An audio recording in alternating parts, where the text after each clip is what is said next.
মদিনার বুলবুল নবী রাসূলুল্লাহ পাঠালেন খুশি হয়ে নিজে মাবুদ আল্লাহ। মদিনার বুলবুল নবী রাসূলুল্লাহ পাঠালেন খুশি হয়ে নিজে মাবুদ আল্লাহ।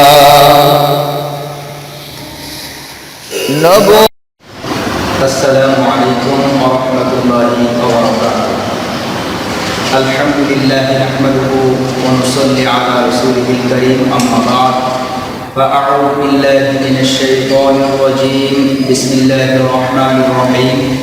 يا أيها الذين آمنوا ادخلوا في السلم كافة ولا تتبعوا خطوات الشيطان إلى آخره.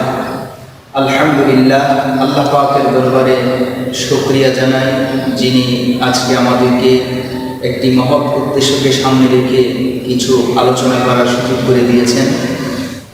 আজকে আমি আপনাদের সামনে আলোচনা করব।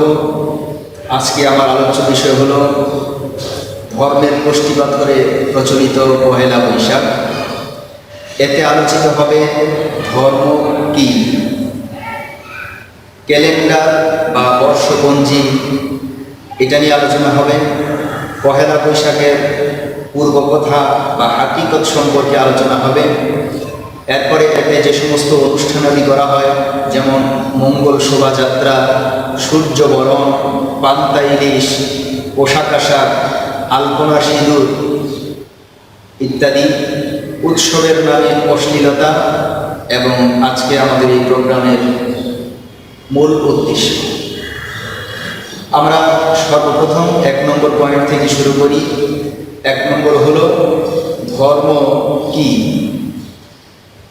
প্রত্যেক মানুষ ইহকাল এবং পরকালীন জীবন পরিচালনার জন্য নির্দিষ্ট কিছু নিয়ম নীতির মাধ্যমে মানুষ চলে থাকে এবং সেই নিয়মের অনুযায়ী মানুষ নিজেদের জীবন পদ্ধতি পরিচালনা করে।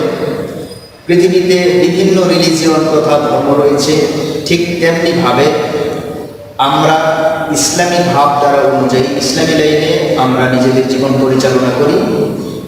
আমরা মুসলিম, এটা হলো আমাদের একটি মৌলিক কথা।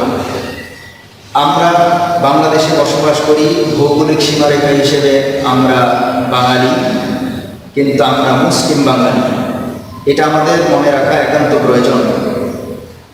আমাদের ধর্ম তথা ইসলাম হচ্ছে মধ্যমপন্থা ও ন্যায়পরায়ণতার একটি বিশেষ নিয়ম পদ্ধতি, যা সার্বজনীন, পৃথিবীর সমস্ত মানুষের জন্য কল্যাণকর, পৃথিবীবাসীর জন্য কল্যাণকর। এর নাম হলো ইসলাম। আর এই ইসলামটা হচ্ছে এমন একটা রাস্তা, যেই রাস্তা মিডল পথ দিয়ে চলে, যেখানে কোনো বাড়াবাড়ি হয় না, যেখানে কোনো সারাসারি হয় না। কোরআনুল কারীমে সূরাতুল বাকারা 143 নম্বর আয়াতে আল্লাহ রাব্বুল আলামিন ঘোষণা করেন, ওয়া কাযালিকা জাআলনাকুম উম্মাতাও ওয়াসাতা। এমনিভাবে আমি তোমাদেরকে মধ্যপন্থী জাতি হিসেবে দুনিয়াতে প্রেরণ করলাম। এরপরে আল্লাহ রাব্বুল আলামিন আমাদেরকে বানিয়েছেন মুসলিম। আর মুসলমানদের পরিচিতি হচ্ছে ইসলামের উপরে যারা নিজেদের জীবন পদ্ধতি পরিচালনা করে, তাদের কি বলা হয়? মুসলিম। আর ইসলামকে মনে প্রাণে এবং সর্বাত্মকভাবে মেনে নেওয়ার জন্য কোরআনুল কারীমে সূরাতুল বাকারায় 208 নম্বর আয়াতে আল্লাহ পাক ঘোষণা করেন, ইয়া আইয়ুহাল্লাযীনা আমানু দুখুলু ফিস-সিলমি কাফা। ইসলামের ভিতরে তোমরা পরিপূর্ণভাবে প্রবেশ হও, দাখিল হও। আর আমরা যে মুসলমান, মুসলিম মিল্লাতের জাতির পিতা হযরত ইব্রাহিম আলাইহিস সালাম আমাদের নাম হয়েছে মুসলিম করিম।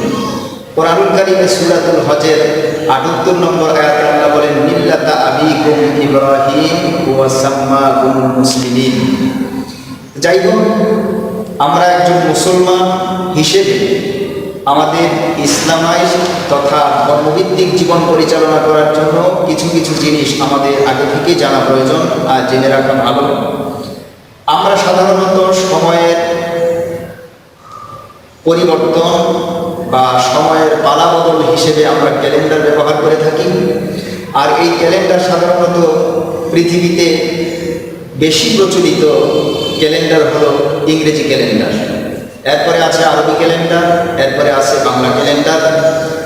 তো ক্যালেন্ডার সাধারণত দুই ভাগে ভাগ করা যায়, একটা হলো সোলার তথা সৌর ক্যালেন্ডার, আরেকটা হচ্ছে লুনার তথা চন্দ্র হিসেবে ক্যালেন্ডার। সোলার হিসেবে যে ক্যালেন্ডার বা সৌরবর্ষ হিসেবে যেটা হয় সেটাতে 365 দিন 6 ঘন্টা 9 মিনিটে 1 বছর পূর্তি হয়। আর লুনার বা চন্দ্রবর্ষ বা চন্দ্রের ক্যালেন্ডার যেটা আরবি ক্যালেন্ডার বা হিজরি ক্যালেন্ডার, এটা সাধারণত 354 দিনে 1 বছর পূর্তি হয়। আর সবগুলি করা হয়েছিল ইসলামের বিশেষ ঐতিহ্যকে সামনে রেখে। ইংরেজি ক্যালেন্ডার সাধারণত আমরা 2017 ইং, 16 ইং ইত্যাদি ইং হিসেবে বলে থাকি। আসলে এটা হলো 2017 খ্রিস্টাব্দ বা 17 ইসাই। আগে ইসাই বলা হতো, এখন ইং মানুষ ব্যবহার করে থাকে।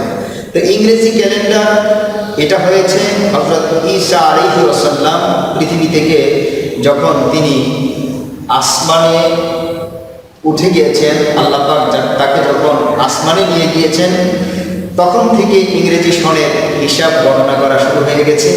এর মানে আজ থেকে 2017 বছর আগে আল্লাহ পাক তার নবী হযরত ঈসা আলাইহিস সালামকে আসমানে উঠিয়ে নিয়েছিলেন। ওই দিন থেকে ইংরেজি ক্যালেন্ডারের হিসাব গণনা শুরু হয়েছে।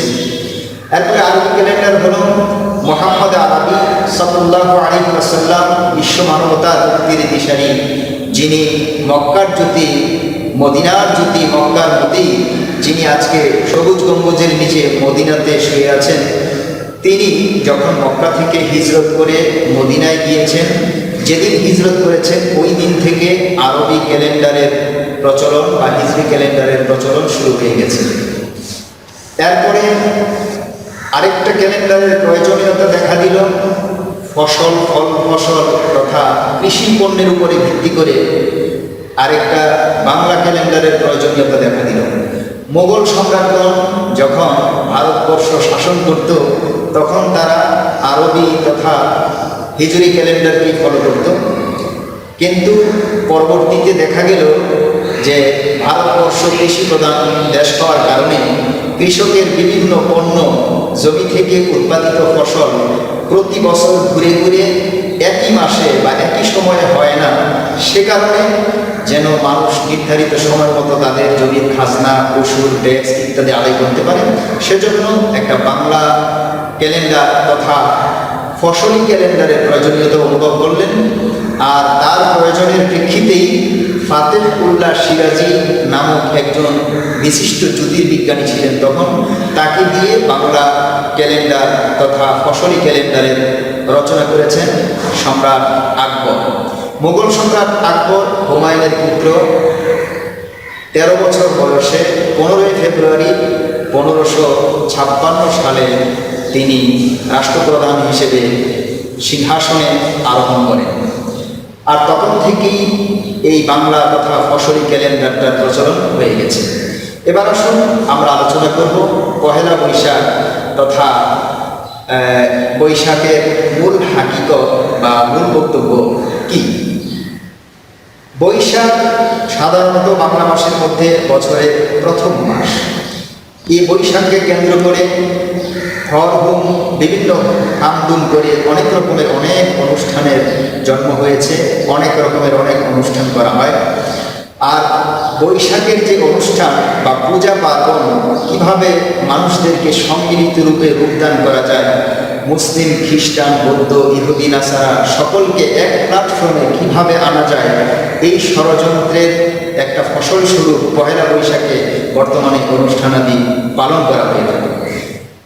এর মধ্যে পূজা পার্বণ তথা এই অনুষ্ঠান একইভাবে চালু করেছিল হযরত আদম আলাইহিস সালামের সন্তানেরা।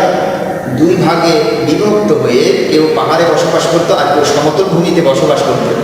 যারা পাহাড়ে বসবাস করত আর যারা সমতল ভূমিতে বসবাস করত তাদেরই মাঝখানে শয়তান মানুষের আকৃতি ধারণ করে দীর্ঘদিন তাদের পাশে পরিশ্রম করে এক পর্যায়ে সে খানিকটা সফলতার মুখ দেখেছে এবং হঠাৎ করে সে একদিন বাঁশি বাজিয়ে মানুষদেরকে একত্রিত করতে লাগলো।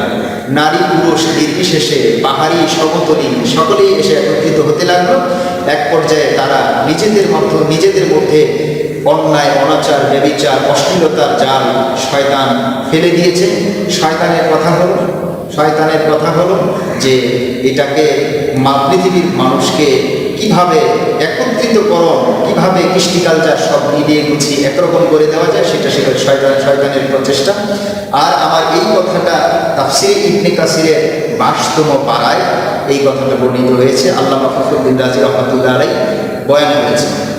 2 নম্বরে 1309 বাংলা সনে রবি ঠাকুর মহাত্মা গান্ধী, ইন্দিরা গান্ধী, রাজীব গান্ধী তাদের সমাধিস্থলে একটা বিশেষ মেলার আয়োজন করেছিলেন। সেই থেকে এবং তিনি ঘোষণা করেছিলেন যে কোনো ধর্মবর্ণ নির্বিশেষে এই অনুষ্ঠানে উপস্থিত হতে পারেন। সেজন্য মানুষগুলো এইভাবে পঙ্গপালের মতো দৌড়ে ছুটে ওই দিন থেকে অনুষ্ঠানটা এইভাবে পালিত হয়ে আসছে।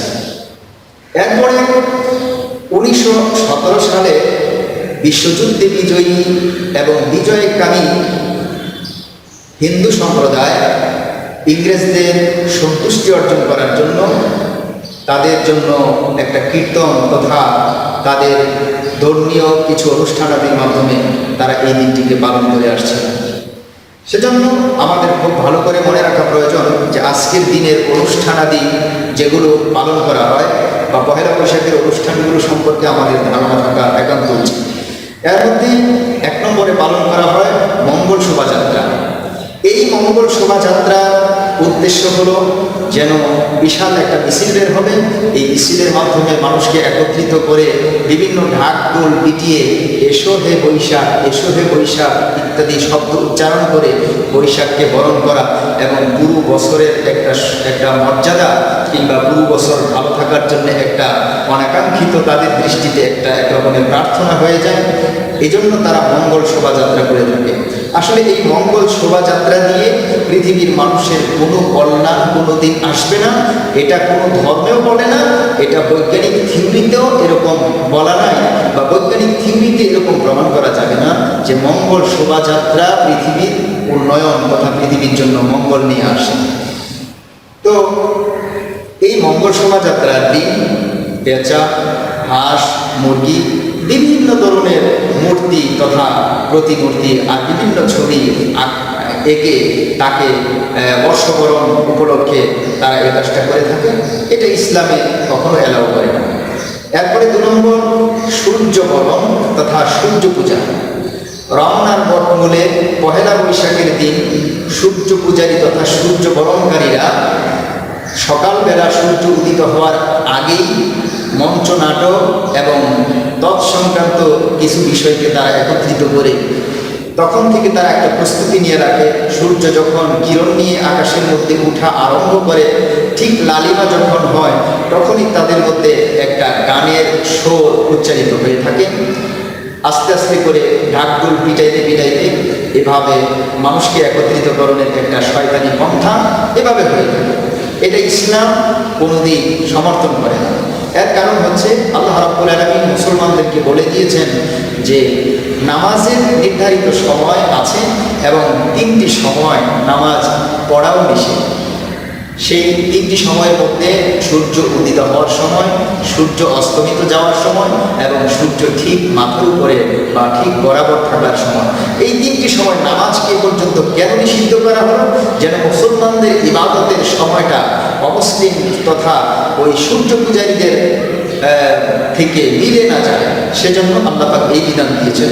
আল্লাহ সূরাতুল ফুসসিলাতের 38 নম্বর আয়াতে তিনি সুন্দর করে বলে দিয়েছেন, লা তাসজুদু লিশ-শামসি ওয়ালা লিল-কামারি, তোমরা সূর্যের পূজা করো না, চন্দ্রের পূজা করো না, বরং ইবাদত করো সেই মহান সত্তা যিনি চন্দ্র, সূর্য, গ্রহ, নক্ষত্র, পাহাড়, পর্বত, নদী নালা সব কিছু যিনি সৃষ্টি করেছেন এবং একচ্ছত্র মালিক। তো 3য় পর্যায়ে সাধারণত পহেলা বৈশাখের দিন দেখা যায় যে পান্তা ইলিশের একটা ব্যাপক প্রচলন এবং এটাকে একটা আদর্শ ভিত্তিক খাবার মনে করা হয়। আসলে এটা আদর্শ ভিত্তিক খাবার নয়, এটা যেন একটা দরিদ্রের প্রতি তিরস্কারের একটা গোপন এবং সুন্দর একটা ফন্দি আর সুন্দর একটা রাস্তা। যেমন আপনি কেন পান্তা খাবেন? ইলিশ পান্তা আপনি রমনার বটমূলে বসে খাবেন, 7,000 টাকা কেজি ধরে এক একটা ইলিশ আপনি ক্রয় করে একদিন খাবার খাবেন। আর আপনার থিওরি হচ্ছে গরিব দুঃখী যারা আছে, যারা দুমুঠো খেতে পারে না, তাদের জন্য ইলিশ পান্তাকে তাদের সহমর্মিতা আপনি তাদেরকে দেখাচ্ছেন। আসলে তো সহমর্মিতা দেখাচ্ছেন না, তাদেরকে তিরস্কার করছেন। যারা পথ শিশু, যারা ডাস্টবিন থেকে খাবার কুড়িয়ে খায়, যারা এক বেলা দুমুঠো ঠিক মতো খেতে পারে না, যারা বোকা অবস্থায় অর্থাহার অনাহার অবস্থায় রাস্তায় ঘুরে বেড়াচ্ছে, তারা কি আপনার মতো এরকম সাজানো গোছানো একটা প্লেটে একটা মাছের একটা চাট নিয়ে, এরপরে বিভিন্ন আইটেমের ভর্তা নিয়ে, কাঁচামরিচ নিয়ে তারা কি নিয়মিত ইলিশ পান্তা খেতে পারতেছে? তারা তো ডাস্টবিন থেকে খাবার কুড়িয়ে খায়। আপনি তো তাদের সহকর্মী হবেন তখন যখন আপনিও তাদের অনুকরণে, তাদেরকে সান্ত্বনা দেওয়ার জন্য মাঝে মাঝে ডাস্টবিন থেকে খাবার করিয়ে খাবেন। বোঝা যাবে যে আপনিও তাদের একজন সহকর্মী ব্যক্তি। অথবা আপনি আরেকটা কাজ করতে পারেন, যে তারা ইলিশ পান্তা তো দূরের কথা, পান্তাও ঠিক মতো থাকে না, কোনো মতে লবণ দিয়ে খায় কিংবা মরিচ বাটা দিয়ে খায়। আপনি যদি মরিচ বাটা দিয়ে মাঝে মাঝে খান, তাহলেও বোঝা যেত যে আপনি তাদের সহকর্মী, তাদের সহব্যথায় আপনিও ব্যথিত, এটা ধরে নেওয়া যেত। কিন্তু আপনার কার্যক্রমে বলে দিচ্ছে যে আপনি দারিদ্র্যের প্রতি তিরস্কার ভাব দেখাচ্ছেন। এজন্য ইসলাম এটাকে এলাও করে না। 4 নম্বর, পোশাক আশাক। আমরা ইসলাম সম্পর্কে বিভিন্ন সাইট অবগত হওয়ার পর আমরা ইসলামী বিভিন্ন পোশাক, মুসলমানদের জন্য বিভিন্ন পোশাক রয়েছে। তবে এগুলো ব্যাপক হলেও সংক্ষিপ্ত কথা হলো, যে সমস্ত পোশাক আশাক পরলে ভদ্রতা শালীনতা বজায় থাকে, এমন পোশাক আশাক পরাই সকলের জন্য কল্যাণকর এবং সকলের জন্য এটাই একটা বিশেষ একটা পন্থা। তো এই পহেলা বৈশাখের দিন বৈশাখী জামা চাই, বৈশাখী পোশাক চাই, বৈশাখে যেতে চাই, মেলায় যেতে চাই ইত্যাদি নানান স্লোগান দিয়ে ভরপুর করে দেওয়া হয়। এর মধ্যে অনেক সময় অনেকের স্ত্রীরা বায়না ধরে থাকেন যে হয়তো এবার আমাকে শাড়ি দেবে, না হলে আমাকে দড়ি দেবে। তো শাড়ি অথবা দড়ি, এই শাড়ি আর দড়ি এর কারণ হচ্ছে স্বামীরা খুব চিন্তা করে যে আমার স্ত্রীকে যদি একটা শাড়ি কিনে দিতে পারি তো দড়ির হাত থেকে বাঁচা গেল। দড়ি মানে ফাঁসি, তো দড়ি দেওয়া মানে ফাঁসি, আমি ফাঁসিতে ঝুলবো। এমন একটা চাপ দিয়ে বৈশাখী জামা, বৈশাখী পোশাক এভাবে ক্রয় করিয়ে থাকে, বাচ্চাদেরকে বৈশাখী পোশাক পরিয়ে থাকে। এটা কেন? এটা কোন জাতির জন্য? এটা কেন?